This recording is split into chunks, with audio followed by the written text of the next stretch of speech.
பவுல நீங்க பாத்தீங்கன்னா சொல்லுவார், நான் முதல் விசை உத்தரவு சொல்ல நிற்கையில் ஒருவரும் என் கூட இல்லை, அந்த குற்றம் அவர்கள் மேல் சுமராதிருப்பதாக.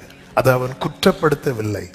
ஏன் குற்றப்படுத்தலைன்னா கர்த்தர் என் கூட இருந்தார். அதனால எனக்கு அது ஒரு குறையா தெரியல. அந்த இடத்தை யார் ஃபில் பண்ணிட்டா? கர்த்தர் ஃபில் பண்ணதுனால எனக்கு அது குறையா தெரியல. எனக்கு அது குறையா தெரியாததுனால நான் என்ன பண்ணல? குற்றப்படுத்தல.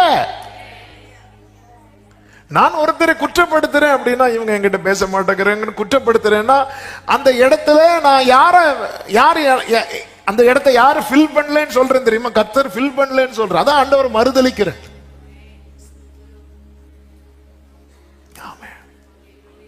எல்லாவற்றிலும் எல்லாமுமாக இருந்தவரே. பாடுனா மட்டும் போதாது, எல்லாவற்றிலும் எல்லாமுமாக. இதுதான் ஜீசஸ்.